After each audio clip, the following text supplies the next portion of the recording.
జై తెలుగుదేశం, జై తెలుగుదేశం. పెద్దలు, పూజ్యులు, ఆంధ్రప్రదేశ్ ముఖ్యమంత్రి వర్యులు,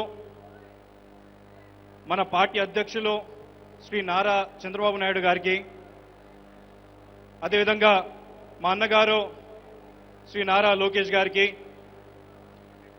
తెలుగుదేశం పార్టీ తెలంగాణ అధ్యక్షులు ఎల్ రమణ గారికి, అదేవిధంగా ఆంధ్రప్రదేశ్ తెలుగుదేశం పార్టీ అధ్యక్షులు కళా వెంకట్రావు గారికి, వేదికను అలంకరించిన పెద్దలకు, అదేవిధంగా వేదిక ముందున్నటువంటి తెలుగుదేశం పార్టీ కార్యకర్తలైన మీ అందరికీ కూడా పేరు పేరు నమస్కారాలు తెలియజేస్తా ఉన్నాను. మరి రేవంత్ రెడ్డి అన్న గారు ప్రవేశపెట్టినటువంటి తీర్మానాన్ని బలపరచడానికి ఈరోజు మొట్టమొదటిసారిగా మహానాడులో నాకు అవకాశం కలిగించినందుకు పెద్దలు శ్రీ నారా చంద్రబాబు నాయుడు గారికి మనస్ఫూర్తిగా ధన్యవాదాలు తెలియజేస్తా ఉన్నాను.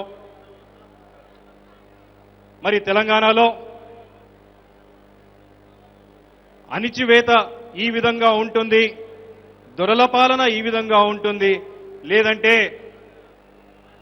గతంలో ప్రజలను ఈ విధంగా బాధ పెట్టేవాళ్ళు అని చెప్పి మన పెద్దలు చెబుతుంటే మా తరం యువత కానివ్వండి, మేమందరం కానివ్వండి, కేవలం విన్నామే కానీ వాస్తవంగా ఎప్పుడు కూడా చూడలేదు.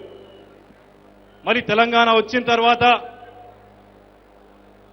ఒక సామాజిక తెలంగాణ వస్తుంది, సామాజిక న్యాయం అనేది జరుగుతుంది అని చెప్పి అందరం కూడా భావించామే కానీ మరి గత 2 సంవత్సరాల నుంచి ఈ తెలంగాణలో ఏ విధంగా అయితే టీఆర్ఎస్ ప్రభుత్వం వారి వైఖర్యాలు ఏ విధంగా ఉన్నాయంటే, గతంలో మన పార్టీ స్థాపించక ముందు ఏ విధంగా అయితే నిరంతరత్వ పాలన ఉంటుండేనో మళ్ళొక్కసారి ఈ రోజు మనము ఆ నిరంతరత్వ పాలన మళ్ళొక్కసారి చూసేటువంటి పరిస్థితికి ఈ రోజు మనం చేరుకున్నాం. ఉస్మానియా యూనివర్సిటీ తెలంగాణ పోరాటం కోసం పురటిగడ్డ అయినటువంటి ఉస్మానియా యూనివర్సిటీలో మొన్నటికి మొన్నే దగ్గర 600 సీసీటీవీ కెమెరాలు ఇన్స్టాల్ చేయడం జరిగింది. మళ్ళీ తెలంగాణ ఉద్యమం జరిగినప్పుడు ఒక్క పోలీసు కూడా ఉస్మానియా యూనివర్సిటీ గేటు లోపలికి వచ్చే పరిస్థితి ఉండకపోయేది. మరి తెలంగాణ వచ్చిన తర్వాత ఈ రోజు పోలీసులు ఉస్మానియా యూనివర్సిటీలోకే కాకుండా వాళ్ళ మెస్లోకి, ఉస్మానియా యూనివర్సిటీ క్లాస్ రూమ్లోకి, అదేవిధంగా పిల్లలు ఉన్నటువంటి రూమ్లోకి వెళ్లి పాత కేసులను చూపించి వాళ్ళని రిమాండ్లకు తీసుకుపోయేటువంటి పరిస్థితి ఈ రోజు ఉస్మానియా యూనివర్సిటీ చేరుకుందంటే నిరంతరత్వ పాలన అనేది ఏ విధంగా ఉంటుందో ఒక్కసారి మనం అందరం ఆలోచించాల్సిన అవసరం ఉన్నది. అదే కాకుండా గతంలో ఎప్పుడు లేని విధంగా ఉస్మానియా యూనివర్సిటీకి సంబంధించినటువంటి యంత్రాంగానికి, వైస్ ఛాన్సలర్ కి కూడా ఒక సెక్యూరిటీ అనేది కల్పించాల్సిన అవసరం ఉండకపోతుండే. మరి ఈ రోజు కేవలం ఒక రిజిస్ట్రార్ స్థాయిలో ఉన్నటువంటి వ్యక్తికి గన్మెన్ ని పెట్టి ఆయన కార్యకలాపాలను చేయించేటువంటి పరిస్థితి తెలంగాణలో ఉన్నటువంటి ఉస్మానియా యూనివర్సిటీలో కలుగుతుందంటే ఈ నిరంతరత్వ పాలన ఏ విధంగా ఉందో ఒక్కసారి మనం అందరం ఆలోచించాల్సిన అవసరం ఉన్నది. కేసీఆర్ గారికి నేను విజ్ఞప్తి చేస్తా ఉన్నాను. తెలంగాణ ప్రజలు మీరు చెప్పిన మాటలు నమ్మారు, మీరు చెప్పిన విషయాలు నమ్మారు. వాళ్ళ ఆ మాటలు ఎందుకు నమ్మారంటే వాళ్ళకి అవసరాలు ఉన్నాయి. మీరు ఇచ్చినటువంటి వాగ్దానాలు వాళ్ళు ఎందుకు నమ్మారంటే వాళ్ళకి అవసరాలు ఉన్నాయి. మీరు 2 పడకల గదులు కట్టిస్తానని చెప్పినప్పుడు మిమ్మల్ని ఎందుకు నమ్మారంటే దగ్గర 22 లక్షల మంది, 22 లక్షల కుటుంబాలకు ఇల్లులు లేవు కాబట్టి మీరు చెప్పిన మాటను నమ్మి మీకు ఓటేశారు. మరి గత 2 సంవత్సరాల నుంచి మీరు ఎన్ని ఇల్లులు కట్టారు ఒక్కసారి మనం అందరం కూడా ఆలోచించాల్సిన అవసరం ఉన్నది. మీరు మొత్తం 22 లక్షల ఇల్లులు ఒకటే సంవత్సరంలో కట్టమని మేము అడగడం లేదు. కనీసం సంవత్సరానికి 2 ఇల్లులు కట్టినా కానీ ఒక 11-12 సంవత్సరాలలో అందరికి ఇల్లులు ఉంటాయి కాబట్టి కనీసం సంవత్సరానికి 2 లక్షల ఇల్లులన్నా కడతారంటే ఒక 30-40 వేల ఇల్లులు కూడా కట్టేటువంటి పరిస్థితి ఈ రోజు తెలంగాణ రాష్ట్ర ప్రభుత్వంలో మనం చూస్తా ఉన్నాం. అదే కాకుండా నిన్ననే మరి నారా చంద్రబాబు నాయుడు గారు బడుగు బలీన వర్గాల కోసం వాళ్ళు అభివృద్ధి చెందాలంటే మన రాష్ట్రంలో వాళ్ళకి సంబంధించినటువంటి బీసీ సబ్ ప్లాన్ కోసము 8,000 కోట్లు ఆంధ్రప్రదేశ్ ప్రభుత్వం తరఫు నుంచి మేము పెడుతున్నామని చెప్పి మరి నిన్ననే నారా చంద్రబాబు నాయుడు గారు చెప్పారు. అప్పుడు మేము గర్వించాము.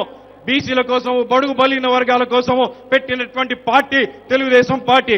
బీసీలంటే బ్యాక్వర్డ్ క్లాసెస్ కాదు, బలమైన కమ్యూనిటీలు అని చెప్పి పెట్టినటువంటి పార్టీ మరి తెలుగుదేశం పార్టీ. మరి అటువంటి పార్టీ కార్యకర్తలు కానీ నాయకులు కానీ గర్వపడే విధంగా శ్రీ నారా చంద్రబాబు నాయుడు గారు ఇక్కడ ఆంధ్రప్రదేశ్లో మంచి పథకాలను ముందుకు తీసుకొస్తా ఉంటే, ఎన్నికల సమయంలో బలహీన వర్గాల కోసం ప్రతి సంవత్సరం 5,000 కోట్లు ఖర్చు పెడతాము, 5 సంవత్సరాలలో 25,000 కోట్లు ఖర్చు పెడతామని చెప్పి ఎన్నికల్లో గెలిచినటువంటి కేసీఆర్ గారు ఈ సంవత్సరం వరకు 3 బడ్జెట్లు అయిపోతే 15,000 కోట్లు ఖర్చు పెట్టాల్సి ఉంటే ఈ రోజు వరకు మీరు ఖర్చు పెట్టింది కేవలం 1,200 కోట్లు. అంటే మీకు బలహీన వర్గాల పట్ల మీకున్నటువంటి శ్రద్ధ ఏ విధంగా ఉంది, వాళ్ళ అభివృద్ధి పట్ల మీకు ఎటువంటి శ్రద్ధ ఉందో దీన్ని బట్టే మేము అర్థం చేసుకోవచ్చు అని చెప్పి నేను మీ అందరికీ తెలియజేస్తా ఉన్నాను. అదే కాకుండా విద్యార్థులందరూ కూడా ఉన్నారు. మనకి తెలంగాణ ఏర్పాటైతే మనకి మంచి చదువుకునే అవకాశాలు బాగుంటాయి, మన కాలేజీలు బాగవుతాయి అని చెప్పి విద్యార్థులందరూ కూడా మీరు కేజీ టు పీజీ ఉచిత విద్యను ఇస్తానంటే మిమ్మల్ని నమ్మి వాళ్ళు మీకు ఓటేస్తే ఈ రోజు కడియం శ్రీహరి గారు వాళ్ళు ఎంపీ అయితే ఎంపీగా రాజీనామా చేసి నేను ఒక ఉపాధ్యాయునిగా ఒక విద్యాశాఖ మంత్రిని అయితే ఈ కేజీ టు పీజీ ఈ పథకాన్ని నేను అమలు చేస్తానని చెప్పి అమలు చేయడానికి కేసీఆర్ గారు నన్ను ఇక్కడ మంత్రి చేశారని చెప్పి చెప్పినటువంటి వాళ్ళు మీరు మరి కేజీ టు పీజీ విద్య కోసము మీరు ఎలాంటి కార్యక్రమాలు తీసుకుంటున్నారో దానిపైన స్పష్టం కూడా ఇవ్వలేనటువంటి పరిస్థితిలో మనం ఈరోజు చూస్తా ఉన్నాం. అదే కాకుండా యువత ఉన్నారు, యువత అంతా కూడా అనుకున్నారు మనకు ఉద్యోగ అవకాశాలు వస్తాయి, దగ్గర కేసీఆర్ గారు అంటున్నారు దగ్గర 2.5 లక్షల ఉద్యోగాలు ఖాళీగా ఉన్నాయి, అవన్నీ మనకు వస్తాయి అని చెప్పి అని యువత అందరూ కూడా అనుకున్నారు.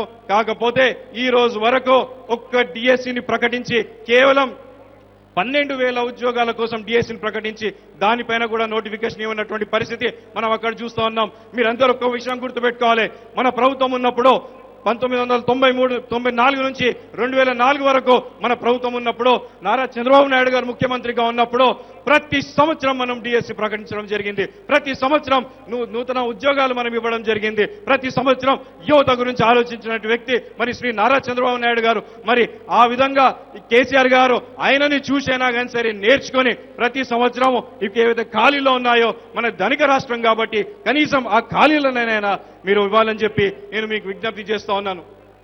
మరి మొన్నే సకల జన సమ్మె అయ్యింది.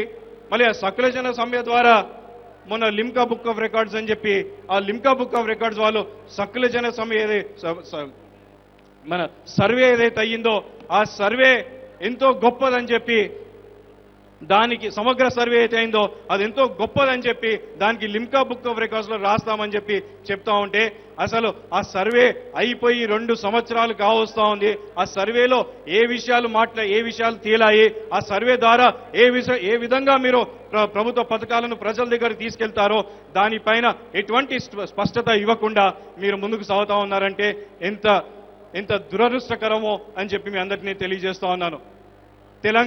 మనం ఈరోజు తెలంగాణ ఏర్పాటు చేసుకున్నామంటే అది కేసీఆర్ గారు ఒక విషయం అర్థం చేసుకోవాల్సిన అవసరం ఉన్నది. విద్యార్థులు మనకు మంచి అవకాశాలు వస్తాయని చెప్పి వాళ్ళ ఆత్మ బలిదానాల వల్ల మనం తెలంగాణ ఏర్పాటు చేసుకున్నాం. యువత ఉద్యోగాలు వస్తాయని చెప్పి తెలంగాణ ఏర్పాటు చేసుకున్నారు. మహిళలు మన బతుకులు బాగుపడతాయి అని చెప్పి రోడెక్కి వంట వార్పు కార్యక్రమాలు చేసుకొని తెలంగాణ ఏర్పాటు చేసుకున్నాం. అదేవిధంగా ఎంప్లాయీస్ సకల జన సమ్మె ఏర్పాటు చేసుకొని దానివల్ల మనం తెలంగాణ ఏర్పాటు చేసుకున్నాము.